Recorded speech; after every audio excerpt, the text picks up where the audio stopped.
1995 से 2003 तक ये ग्रुप जो है उस जगह पे ऑपरेशनल थी दोस्तों। DSDJ का, जिसे हम DSDJ AKA ब्लैक विडो के, ये ग्रुप जो है दोस्तों one of the most dangerous group था।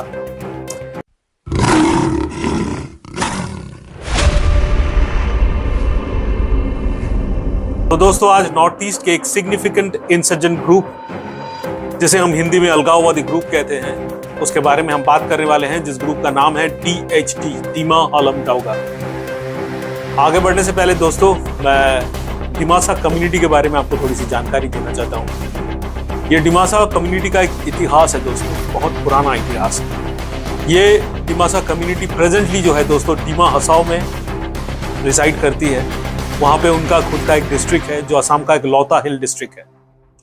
अभी मीडिया के थ्रू दीमा हसाओ डिस्ट्रिक्ट जो है काफ़ी प्रोमिनेंट हो रहा है amongst the bloggers and YouTubers. And दोस्तों दीमापुर जो कि अभी नागालैंड में है, वहाँ पे भी डिमासा कम्युनिटी के बहुत सारे लोग उस जगह भी रिसाइड करते हैं, as well as Karbi Anglong district में भी बहुत सारे जगह पे ये रहते हैं। एंड दोस्तों अगर हिस्टोरिकली देखें तो 13th सेंचुरी से लेके 19th सेंचुरी तक डिमासा किंगडम, जिसे हम कछारी किंगडम भी कह सकते हैं, वो इस रीजन में था। एंड दोस्तों आज के डेट में भी अगर आप दीमापुर कभी विजिट करो तो आपको वहाँ पे दिखेगा उनके किंगडम का जो रूइंस है, वो अभी भी दीमापुर में आपको दिखेगा। दीमा हसाओ जो है एक बहुत ही ब्यूटीफुल लोकेशन है। अगर आप विजिट करो तो आपको पता चलेगा, it's a beautiful location surrounded with hills and jungles. तो दोस्तों इस खूबसूरत जगह में किस तरीके से इंसर्जेंसी ने अपना जन्म लिया, उस बारे में आज हम बात करने वाले हैं। तो आगे बढ़ते हैं। अगर हम हिस्टोरिकल कॉन्टेक्स्ट में देखें दोस्तों, जैसा कि मैंने अभी आपको बताया कि ये एरिया उनके किंगडम का एरिया था, वहाँ पे उनका किंग ने इतना दिन तक अपना किंगडम चलाया। तो उस हिस्टोरिकल कॉन्टेक्स्ट पे धीरे धीरे डिमासा लोगों को ये लगने लगा कि उस अदर पीपल हैं वो आके रिसाइड करने लगे हैं, वहाँ पे उनका पॉपुलेशन ज़्यादा हो रहा है एंड ऑब्वियसली सड़कें, बिजली, ये सब की प्रॉब्लम्स। उनको ये लगा कि अब हमें अपना एक सेपरेट स्टेट चाहिए। सबसे पहले उन्होंने TNSF, Dimasa national security force का गठन किया 1991 में। उसके बाद दोस्तों after talking to government of India, उनके लीडर्स ने एक मास सरेंडर किया 1995 में। बिल्कुल उसी वक्त दोस्तों जन्म हुआ DHD का, दीमा हालम डाउगा। उस दौरान उस ग्रुप के CNC यानी कि कमांडर इन चीफ थे प्रणब नूनिसा और चेयरपर्सन थे दिलीप नूनिसा। 1995 से 2003 तक ये ग्रुप जो है उस जगह पे ऑपरेशनल थी दोस्तों। बट एक मेजर स्प्लिट उनमें भी देखा गया। 2003 में जब DSD ने डिसाइड किया कि वो सरेंडर करेगी, सबसे पहले तो उसने सीज फायर एग्रीमेंट किया। बिल्कुल उसी वक्त दोस्तों जुएल गार्लोसा अपने कुछ कैडर के साथ अलग हो गए और उन्होंने गठन किया DSDJ का, जिसे हम DSDJ AKA ब्लैक विडो कहते हैं, जिसका नाम बहुत लोगों ने सुना होगा। ये ग्रुप जो है दोस्तों one of the most dangerous group था, क्योंकि उनके ऑपरेशनल एक्टिविटीज जो है वो बहुत वायलेंट थे। तो दोस्तों अंडर द कमांड ऑफ जुएल गार्लोसा, निरंजन होजाई ने CNC पद को जो है संभाला। 2009 में जब ये ग्रुप पीक में था, तब DSDJ में 400 एक्टिव कैडर्स थे और उस वक्त DSDN यानी कि जो नूनिसा फ्रैक्शन थे, उनके पास 800 से लेकर 1200 कैडर्स की संख्या पाई जाती है। तो दोस्तों अगर हम ऑप्स एंड एक्टिविटीज की बात करें तो ये जो DSDJ था, ये Cachar district, Karbi Anglong district and obviously Dima Hasao तो उनका खुद का डिस्ट्रिक्ट है। इन सब डिस्ट्रिक्ट में जो है एक्टिवली अपने ऑपरेशनल एक्टिविटीज चलाते थे। तो दोस्तों अगर मैं टेरर एक्टिविटीज की बात करूं तो 2003 से लेकर 2009 तक उस वक्त more than 300 civilians and security personnels का जो है डेथ हुआ था। इन्होंने जो है टैक्सेशन सिस्टम लागू किया था गवर्नमेंट एम्प्लॉयज के ऊपर, जो कि 50,000 से लेकर 1-2 लाख रुपए तक होता था, जो उन्हें देना ही पड़ता था।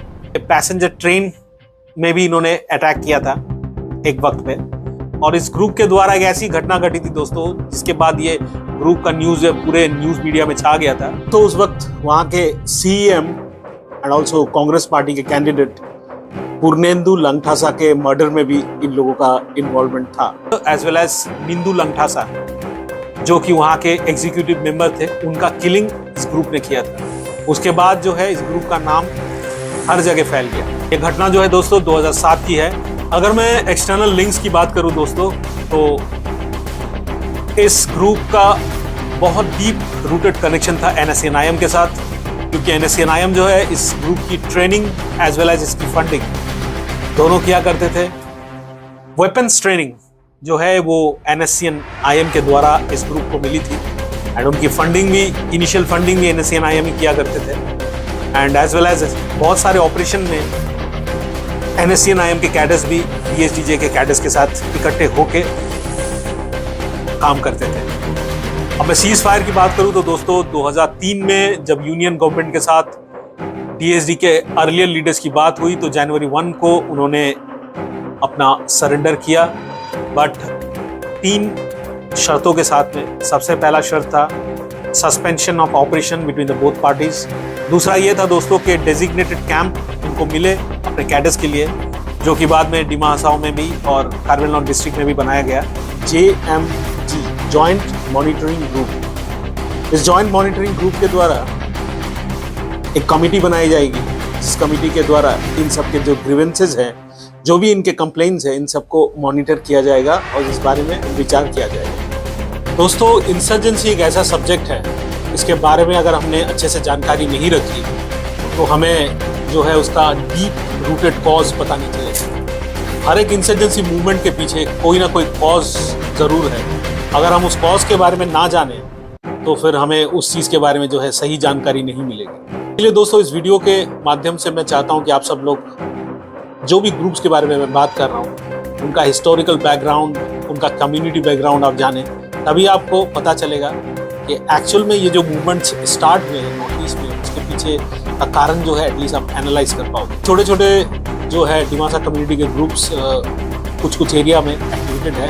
अभी रिसेंटली एक ग्रुप भी DNLA ने भी सरेंडर किया कुछ ही दिन पहले। तो दोस्तों इन सब चीज़ों का कोई अंत नहीं है। इनकी कुछ परेशानियां हैं, ये गवर्नमेंट को बताना चाहते हैं, गवर्नमेंट भी उसे कोशिश कर रही है सॉल्व करने का, बट इस बारे में कोई कंक्लूजन देना आपके और मेरे लिए ठीक नहीं है। बस इतना सा है दोस्तों, इस चीज़ के बारे में जानकारी रखना हमारे लिए बहुत ज़रूरी है। एंड दोस्तों according to me, Dima Hasao is one of the most beautiful places ever I have visited. आपको ऐसा लगेगा अगर आप विजिट करो डिमा हसाओ तो आपको लगेगा कि आप स्वर्ग में आ गए। तो मैं आप सबको कहना चाहता हूँ, please do visit Dima Hasao. उनके टूरिज्म को भी जो है आप प्रमोट कीजिए, बहुत सुंदर जगह है। एंड दोस्तों जैसा कि मैंने आगे भी कहा, that is the only one district, हिली डिस्ट्रिक्ट इन असम। मेघालय असम नहीं है दोस्तों। बहुत सारे टूरिस्ट हमारे भाई लोग गलती करते हैं, सोचते हैं कि मेघालय असम के साथ जुड़ा हुआ है, शिलोंग असम में है। बहुत सारे लोग, मेरे भी बहुत सारे दोस्त गलती करते हैं। प्लीज़ नॉर्थ ईस्ट के बारे में जो है थोड़ा सा आपका जानकारी जो है थोड़ा बढ़ाइए दोस्तों, एंड उसके बारे में भी थोड़ा पढ़ाई कीजिए, वीडियोस देखिए, आपको अच्छा लगेगा।